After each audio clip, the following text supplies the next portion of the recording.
What's up, everyone? I'm Alex Lieberman. Yo, this is Jesse Pujji. And this is The Crazy Ones. What's up, everyone? This is Alex Lieberman, co-host of The Crazy Ones. Welcome back to another abbreviated episode in the old Founders Journal style of the show. This is going to be a short episode on how to crush an investor update, so keep listening. People have been loving the shorter episodes that we've been doing the last few weeks. Jesse did one on offsites. I did one on this building a second brain course that I've been taking that I've been fascinated by. So we're going to keep them going. I do have one quick ask for you before I start the episode so that we can make sure we create content around the stuff that's most important to our listeners. Shoot us a quick email to thecrazyones@morningbrew.com and share the most pressing challenges or your most burning questions related to building a business. Jesse and I both read all of these emails. We get back to all of these emails and we will pick some of our favorites for our upcoming short episodes like this one. Today's episode is all about how to crush an investor update. So let's do this thing. I wrote my first investor update for The Plunge, which, for those of you that don't know, is my axe-throwing inspired backyard game. And it reminded me just how important investor updates are. And by the way, I don't have any investors for The Plunge, but I wrote this to force myself to think strategically about the business. Now, why am I covering this topic of all topics we could talk about in the world of startups? It's because I believe that founders are better operators when they write investor updates. It is so incredibly easy to get stuck in the weeds, just doing when you're running a business, especially in the early days. And the act of writing recurring investor updates is a force function for thinking strategically and deeply about your business. It's a way that you can get 1,000 feet up in a skyscraper to view the whole city versus constantly just being at the ground floor of the city or at the street level, only being able to see a block ahead or a block to the side. There are going to be 3 parts to this episode. First, I'm going to share what some super successful entrepreneurs and investors said when I asked them, how do you create an A+ investor update? Second, I'm going to share why it's so important to write these, regardless of if you have investors. And third, I'm going to share an outline for writing a kick-ass update so that you don't have to deal with the daunting task of staring at a blank email and having no guide. So let's start with part 1, my tweet. A few days ago, I tweeted very simply, what should a founder do to write an exceptional investor update? And I got some fascinating responses. Emmett Shear, who's the co-founder of Twitch with Justin Kahn, and I believe they have one other co-founder, he said, be growing fast with good unit economics, then just send whatever update you want. Obviously, he was saying it a little tongue-in-cheek, but I'm sure he was being kind of serious, which basically what he's saying is at the end of the day, if your business is crushing it, everything else doesn't matter because that's what investors are looking for. So I think just a good kind of caveat to this whole episode is an investor update is not a way to mask bad business performance. It's not a way to distract yourself from operating a successful business. It's a way to communicate to your investors why you're being smart with their money. It's a way to hold yourself accountable. I'll talk about all the reasons why. But at the end of the day, all that actually matters is running a business that's growing with good unit economics. And Emmett pointed that out. Second tweet response I got, or second reply, Howard Lerman, who's building a business called Rome, and he's the co-founder of Yext, which is a multi-billion-dollar company. He said, consistent format, consistent timing, summarize key takeaways, summarize the metrics, let people make their own conclusions, don't oversell, manage expectations, don't ramble about product strategy. You shouldn't need any help there. If you do, you're fucked. A lot of good stuff here. The one thing I'll call out that I find to be, I would say, different from what a lot of people say is he said, let people make their own conclusions, don't oversell. I think it's such a great point. At the end of the day, you want to give people the information. You want to provide a little bit of guidance on how they can interpret the information to the extent that it saves them time. But also you don't want to sugarcoat things. And I found this even kind of on a different part of running a business, which is it's so easy to talk to especially like salespeople and marketers who are great talkers and they spin things really well, it's so easy to get fooled into thinking that something that is spun well is actually good versus just focusing on the objective facts, the objective information, the objective metrics. So I think Howard makes a really good point, which is at the end of the day, a little bit of contextualizing is helpful, but let people come to their own conclusions. Next one is from Eric Jorgensen. He's the author of the Navalmanac. Basically, he took all of Naval Ravikant's tweets, turned them into a book. He said 1 to 2 key metrics, usually chart them, share the rate of change, a few bullet points on what your focus is, and any opportunities to help. What I love about what Eric said is he just kept it so simple, and he shared basically 4 things. And he didn't provide this whole list that turns into a 50-minute read that no one has time for. So that's what I appreciated about his reply. Next one is Brian Rosenblatt, who's a partner at Craft Ventures. Craft Ventures is a top B2B venture capital firm. He said something like this: key metrics, wins and losses, financials, meaning cash in the bank, last month burn, cash burn, and runway. He's then said number 4, updates on product and the team. And 5, asks for investors. So things you want investors to help with, and shout outs to those who have helped. Keep some of the things that Brian said in your brain, because I'm going to be hitting on a lot of them when I talk through how will you crush your investor update. 2 more. Nick, who runs growth at Ramp, and Ramp is, I believe, the fastest growing company to go from 0 to 100 million in ARR. They do like cost help. They basically almost act as like a CFO for your business through technology. He wrote, just writing 1 monthly, never missing a month, is 90% of it, including the same metric, whether it's revenue, users, whatever. At the top is 10%. Everything else is fluff. What he's basically saying is people overcomplicate these things. Just building the habit of writing these updates, like showing up to the stadium and playing in the game, is the vast majority of it. And then being consistent in covering the most important metric for your business so that investors can see how it trends over time is the other 10%. And so I love how simple he keeps it, kind of like what Eric Jorgensen did. Final one is from Turner Novak. Turner is he's a great follow on Twitter. He has great thoughts around the investing landscape, but also he's just hilarious. He's great with memes. He runs a fund called Banana Cap. So he's literally created a meme out of his fund. What he said is giving individual shout outs to people is huge. Quote, thanks X for intro to Y. He said you motivate people to get their name listed on every email. I totally agree with that. And we'll get into why giving shout outs to investors can be such a powerful tool in your investor update. Okay, so now that I've covered kind of what prominent entrepreneurs and investors have said, and I try to home in on, what are the 1 or 2 things in their reply that you should be placing focus on.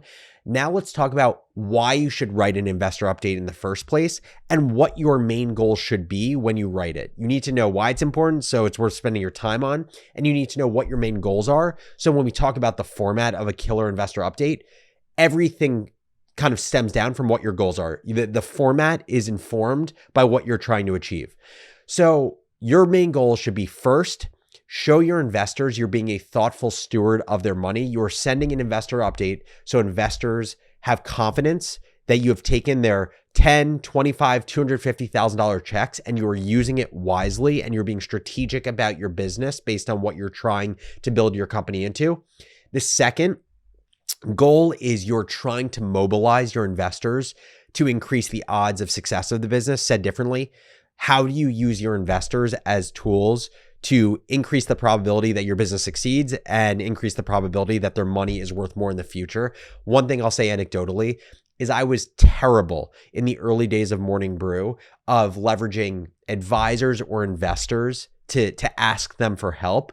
I always created excuses for why I wasn't doing it. And any business I build in the future, I'm going to be so intentional about the people I let invest in my business and the asks that I make to them.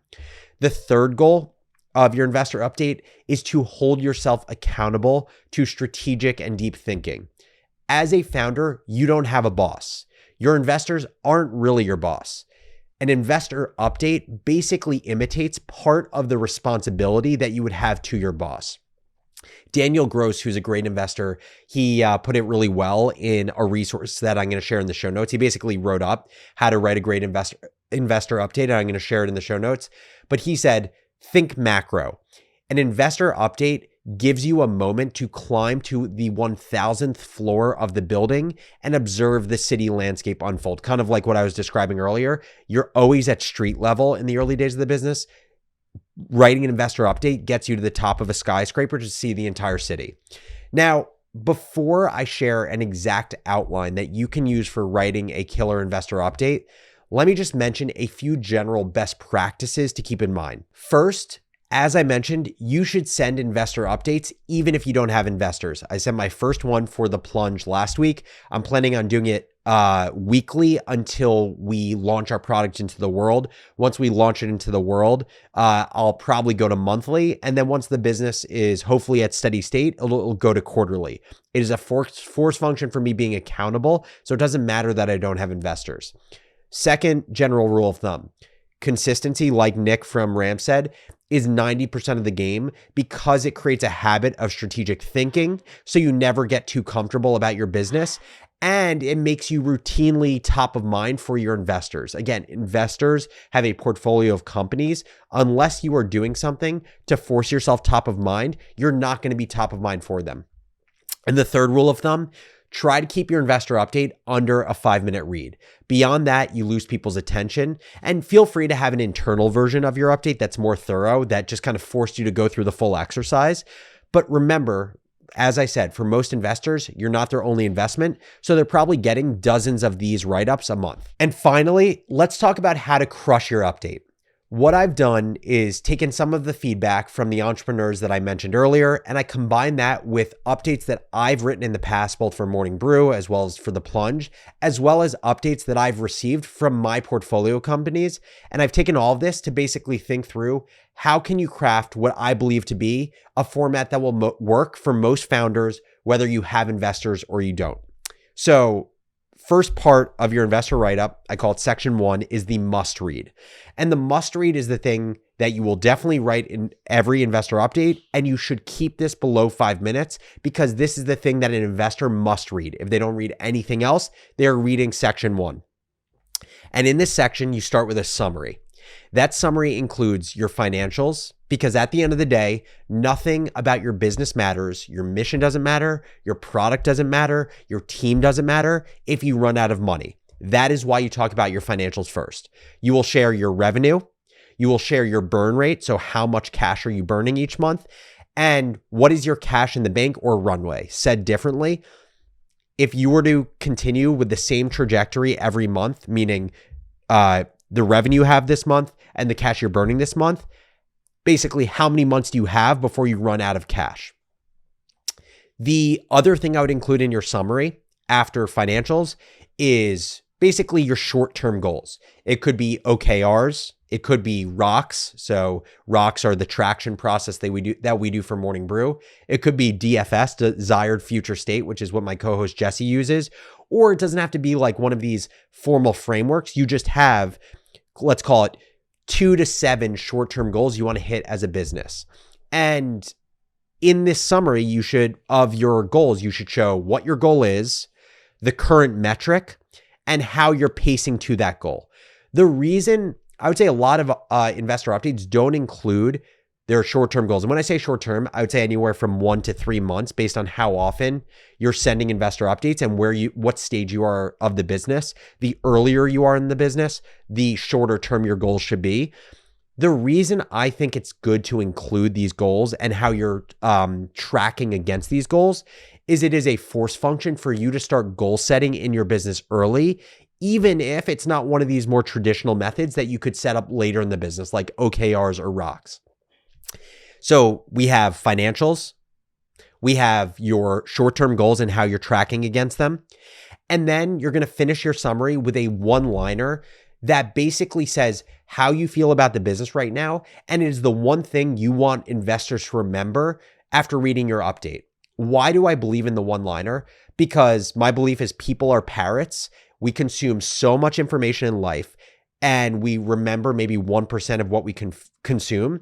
And so people will say what you tell them, but you have to be explicit about what you want them to say. So think about this one-liner or this kind of finisher to your summary to be the one thing that you want your investors to say to their network when they are asked about how your company is doing. Okay, so that's the summary. After the summary, and this is still in the must-read section that is below 5 minutes, is your most important ask for investors. So a few rules of thumb here. Don't include more than 3 asks. Beyond that, people don't have a sense of what's important. Of those 3 asks, if you have 3, put them in order of priority. And then third, be as specific as possible about your asks. So examples of what I would deem good asks by entrepreneurs is introductions to Shopify stores that you think could be a good fit for us as a customer, or introductions to marketers that have or are interested in running newsletter advertisements, or sharing the launch of our education product on social. So you want to be specific, and you want to be specific about what you need and who you're looking to be connected to. After the asks for investors, you want to do shout outs and thank yous to investors. So basically, if hypothetically I was writing in an update for the month of February, I will list out shout outs to investors that helped us with our business in January. And you should be as specific in your shout outs because investors will feel acknowledged when you actually remember exactly how they helped you. Why is the shout out section important? Because just like entrepreneurs, investors are competitive. They like being atop the leaderboard. And so if you can gamify and create a leaderboard on your monthly or quarterly investor update, they are going to be motivated to add value because they want to be seen as the winner of investors. So that is section 1. So just to recap all of the parts of section 1, and this should all take less than 5 minutes to read. Section 1 of your investor update should be a summary that includes your financials. It includes your short-term goals and how you're trending against those goals. And it includes a one-liner about basically what is the thing you want people to say when they're asked about your business right now in market. So that's the summary. The second part is your most important asks for investors. And the third part is shout outs and thank yous to investors. That is the must read. That is all you should expect your investors to read on a monthly or quarterly basis. Now, the second part, section 2, is what I deem the nice to read. And I would make clear if you're going to have a section 2 in your investor updates, you should make it clear to your investors that they should just read this if they have the time, but it is not mandatory.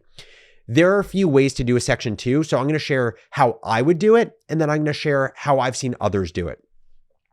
How I would do it is to provide a more detailed commentary or information relating to your short-term goals. So again, whether you use OKRs, whether you use rocks, whether you use desired future state, basically provide commentary on, let's call it your 3 to 7 goals for the quarter, how you're tracking against them, and the most important things investors should know about how you're tracking towards your goals. And the reason I would structure section 2 in this way is it focuses your entire update on the most important priorities you've set for the business, because if these weren't goals or OKRs or rocks, then they wouldn't be priorities for the business. So these are the only things that matter because you've set them as your only goals. That's how I would do it. 2 other ways that I've seen entrepreneurs do kind of the section 2. One way is to go function by function in the business, where you provide the most important updates or information from around your business. So you provide your most important updates on team, so where you're hiring, people you've let go, kind of the breakdown of your team by function right now, etc. You could do a section on product design and engineering. You could do a section on operations, on finance, on marketing, both organic and paid. So that is the way to do it, where you break down the whole business by function as your section 2. The other way I've seen it done is kind of where you have a general update section. So it's a catch-all for basically the 1 or 2 major things that have happened in each part of the business. So the 1 or 2 things that have happened in product, in team, in operations, in marketing, etc. And then after general updates, you have your highlights or your wins. You then have lowlights or your failures or losses. And then you have your priorities for the next month.